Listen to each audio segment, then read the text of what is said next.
ന്യായാധിപന്മാർ അധ്യായം 8. എന്നാൽ എഫ്രൈമ്യർ, നീ മിദ്യാന്യരോട് യുദ്ധം ചെയ്യുവാൻ പോയപ്പോൾ ഞങ്ങളെ വിളിക്കാഞ്ഞതെന്ത്? ഇങ്ങനെ ഞങ്ങളോട് ചെയ്യുവാൻ എന്ത് സംഗതി എന്ന് പറഞ്ഞ് അവനോട് ഉഗ്രമായി വാദിച്ചു. അതിനവൻ, നിങ്ങളോട് ഒത്തുനോക്കിയാൽ ഞാൻ ഈ ചെയ്തത് എന്തുള്ളൂ? അബിയേസറിന്റെ മുന്തിരിയെടുപ്പിനേക്കാൾ എഫ്രൈമിന്റെ കാല പെറുക്കയല്ലയോ നല്ലത്? നിങ്ങളുടെ കയ്യിലല്ലോ ദൈവം മിദ്യാന്യ പ്രഭുക്കളായ ഓരേബിനെയും സേബിനെയും ഏൽപ്പിച്ചത്. നിങ്ങളോട് ഒത്തുനോക്കിയാൽ എന്നെ കൊണ്ട് സാധിച്ചത് എന്തുള്ളൂ എന്ന് അവരോട് പറഞ്ഞു. ഇത് പറഞ്ഞപ്പോൾ അവർക്ക് അവനോടുള്ള കോപം ശമിച്ചു. അനന്തരം ഗിദെയോൻ യോർദാങ്കൽ എത്തി. അവനും കൂടെയുള്ള 300 പേരും ക്ഷീണിച്ചിരുന്നിട്ടും അവരെ പിന്തുടരുവാൻ അക്കരെ കടന്നു. അവൻ സുക്കോത്തിലെ നിവാസികളോട്, എന്റെ കൂടെയുള്ള പടജനത്തിന് അപ്പം കൊടുക്കണമേ, അവർ ക്ഷീണിച്ചിരിക്കുന്നു. ഞാൻ മിദ്യാന്യ രാജാക്കന്മാരായ സേബഹിനെയും സൽമുന്നയെയും പിന്തുടരുകയാകുന്നു എന്ന് പറഞ്ഞു.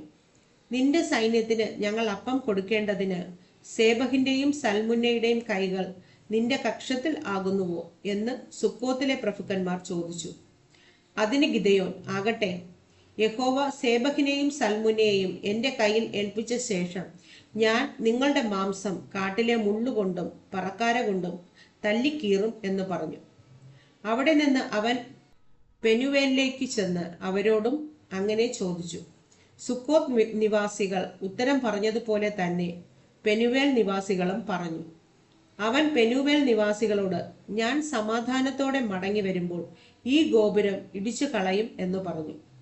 എന്നാൽ സേബഹും സൽമുന്നയും അവരോടുകൂടെ കിഴക്കുദേശക്കാരുടെ സൈന്യത്തിൽ ശേഷിച്ചിരുന്ന ഏകദേശം 15,000 പേരായ അവരുടെ സൈന്യവും കർക്കോരിലായിരുന്നു. വാൾ ഊരിപ്പിടിച്ചവരായ 120,000 പേർ വീണുപോയിരുന്നു. ഗിദെയോൻ നോബഹിനും യൊഗ്ബെഹയ്ക്കും കിഴക്കുള്ള കൂടാരവാസികളുടെ വഴിയായി ചെന്നു നിർഭയമായിരുന്ന ആ സൈന്യത്തെ തോൽപ്പിച്ചു. സേബഹും സൽമുന്നയും ഓടിപ്പോയി. അവൻ അവരെ പിന്തുടർന്ന് സേബഹ്, സൽമുന്ന എന്ന 2 മിദ്യാന്യ രാജാക്കന്മാരെയും പിടിച്ചു. സൈന്യത്തെയൊക്കെയും പേടിപ്പിച്ചു ചിതറിച്ചു കളഞ്ഞു. അനന്തരം യോവാശിന്റെ മകനായ ഗിദെയോൻ യുദ്ധം കഴിഞ്ഞിട്ട് ഹേരസ് കയറ്റത്തിൽ നിന്നും മടങ്ങി വരുമ്പോൾ സുക്കോത്ത് നിവാസികളിൽ ഒരു ബാല്യക്കാരനെ പിടിച്ച് അവനോട് അന്വേഷിച്ചു. അവൻ സുക്കോത്തിലെ പ്രഭുക്കന്മാരും മൂപ്പന്മാരുമായ 77 ആളുകളുടെ പേർ അവന് എഴുതി കൊടുത്തു. അവൻ സുക്കോത്ത് നിവാസികളുടെ അടുക്കൽ ചെന്നു, ക്ഷീണിച്ചിരിക്കുന്ന നിന്റെ ആളുകൾക്ക് ഞങ്ങൾ അപ്പം കൊടുക്കേണ്ടതിന് സേബഹിന്റെയും സൽമുന്നയുടെയും കൈകൾ നിന്റെ കക്ഷത്തിലാകുന്നുവോ എന്ന് നിങ്ങൾ എന്നെ ധിക്കരിച്ചു പറഞ്ഞ സേബഹും സൽമുന്നയും ഇതാ എന്ന് പറഞ്ഞു. അവൻ പട്ടണത്തിലെ മൂപ്പന്മാരെ പിടിച്ച് കാട്ടിലെ മുള്ളും പറക്കാരെയും കൊണ്ട് സുക്കോത്ത് നിവാസികളെ ബുദ്ധി പഠിപ്പിച്ചു. അവൻ പെനുവേലിലെ ഗോപുരം ഇടിച്ച് പട്ടണക്കാരെ കൊന്നുകളഞ്ഞു. പിന്നെ അവൻ സേബഹിനോടും സൽമുന്നയോടും, നിങ്ങൾ താബോരിൽ വച്ച് കൊന്ന പുരുഷന്മാർ എങ്ങനെയുള്ളവർ ആയിരുന്നു എന്ന് ചോദിച്ചു. അവർ നിന്നെപ്പോലെ ഓരോരുത്തൻ രാജകുമാരന് തുല്യനായിരുന്നു എന്ന് അവർ ഉത്തരം പറഞ്ഞു. അതിന് അവൻ, അവർ എൻ്റെ സഹോദരന്മാർ, എൻ്റെ അമ്മയുടെ മക്കൾ തന്നെയായിരുന്നു. അവരെ നിങ്ങൾ ജീവനോടെ വച്ചിരുന്നു എങ്കിൽ യഹോവയാണ്, ഞാൻ നിങ്ങളെ കൊല്ലുകയില്ലായിരുന്നു എന്ന് പറഞ്ഞു. പിന്നെ അവൻ തൻ്റെ ആദ്യജാതനായ ഏഥരനോട്, എഴുന്നേറ്റ് അവരെ കൊല്ലുക എന്ന് പറഞ്ഞു. എന്നാൽ അവൻ ചെറുപ്പക്കാരനാകൊണ്ട് പേടിച്ച് വാൾ ഊരാതെ നിന്നു. അപ്പോൾ സേബഹും സൽമുന്നയും, നീ തന്നെ എഴുന്നേറ്റ് ഞങ്ങളെ വെട്ടുക, ആളെ പോലെയല്ലോ അവന്റെ ബലം എന്ന് പറഞ്ഞു. അങ്ങനെ ഗിദെയോൻ എഴുന്നേറ്റ് സേബഹിനെയും സൽമുന്നയെയും കൊന്നു. അവരുടെ ഒട്ടകങ്ങളുടെ കഴുത്തിലെ ചന്ദ്രക്കലകൾ എടുത്തു. അനന്തരം ഇസ്രായേല്യർ ഗിദെയോനോട്, നീ ഞങ്ങളെ മിദ്യാന്റെ കയ്യിൽ നിന്ന് രക്ഷിച്ചിരിക്കൊണ്ട് ഞങ്ങൾക്ക് രാജാവായിരിക്കണം, അങ്ങനെ തന്നെ നിന്റെ മകനും മകന്റെ മകനും എന്ന് പറഞ്ഞു. ഗിദെയോൻ അവരോട്, ഞാൻ നിങ്ങളുടെ രാജാവാകയില്ല, എൻ്റെ മകനും ആകയില്ല, യഹോവയത്രേ നിങ്ങളുടെ രാജാവ് എന്ന് പറഞ്ഞു. പിന്നെ ഗിദെയോൻ അവരോട്, ഞാൻ നിങ്ങളോടൊന്ന് അപേക്ഷിക്കുന്നു, നിങ്ങൾ ഓരോരുത്തൻ കൊള്ളയിൽ കിട്ടിയ കടുക്കൻ എനിക്ക് തരണമെന്ന് പറഞ്ഞു. അവർ ഇശ്മായേല്യർ ആയിരുന്നത് കൊണ്ട് അവർക്ക് പൊൻ കടുക്കൻ ഉണ്ടായിരുന്നു.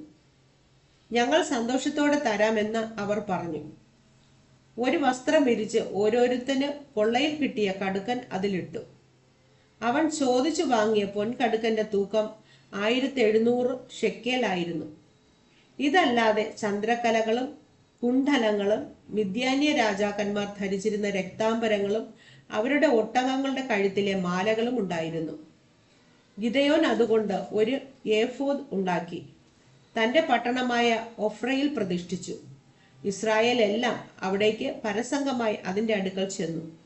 അത് ഗിദെയോനും അവന്റെ കുടുംബത്തിനും ഒരു കെണിയായി തീർന്നു. എന്നാൽ മിദ്യാൻ തല പൊക്കാതെ വണ്ണം ഇസ്രായേൽ മക്കൾക്ക് കീഴടങ്ങിപ്പോയി. ഗിദെയോന്റെ കാലത്ത് ദേശത്തിന് 40 സംവത്സരം സ്വസ്ഥതയുണ്ടായി. യോവാശിന്റെ മകനായ യെരുബാൽ തന്റെ വീട്ടിൽ ചെന്ന് സുഖമായി പാർത്തു. ഗിദെയോന് വളരെ ഭാര്യമാരുണ്ടായിരുന്നത് കൊണ്ട് സ്വന്തം മക്കളായിട്ട് തന്നെ 70 പുത്രന്മാർ ഉണ്ടായിരുന്നു. ഷെഖേമിലുള്ള അവന്റെ വെപ്പാട്ടിയും അവനൊരു മകനെ പ്രസവിച്ചു. അവന് അബിമേലക് എന്നവൻ പേരിട്ടു. യോവാശിന്റെ മകനായ ഗിദെയോൻ നല്ല വാർദ്ധക്യത്തിൽ മരിച്ചു. അവനെ അബിയേസ്രർക്കുള്ള ഒഫ്രയിൽ അവന്റെ അപ്പനായ യോവാശിന്റെ കല്ലറയിൽ അടക്കം ചെയ്തു. ഗിദെയോൻ മരിച്ച ശേഷം ഇസ്രായേൽ മക്കൾ വീണ്ടും പരസംഗമായി ബാൽ വിഗ്രഹങ്ങളുടെ അടുക്കൽ ചെന്ന് ബാൽ പെരീത്തിനെ തങ്ങൾക്ക് ദേവനായി പ്രതിഷ്ഠിച്ചു. ഇസ്രായേൽ മക്കൾ ചുറ്റുമുള്ള സകല ശത്രുക്കളുടെയും കയ്യിൽ നിന്ന് തങ്ങളെ രക്ഷിച്ച തങ്ങളുടെ ദൈവമായ യഹോവയെ ഓർത്തില്ല. ഗിദെയോൻ എന്ന യെരുബാൽ ഇസ്രായേലിന് ചെയ്ത എല്ലാ നന്മയ്ക്കും തക്കവണ്ണം അവന്റെ കുടുംബത്തോട് ദയ ചെയ്തതുമില്ല.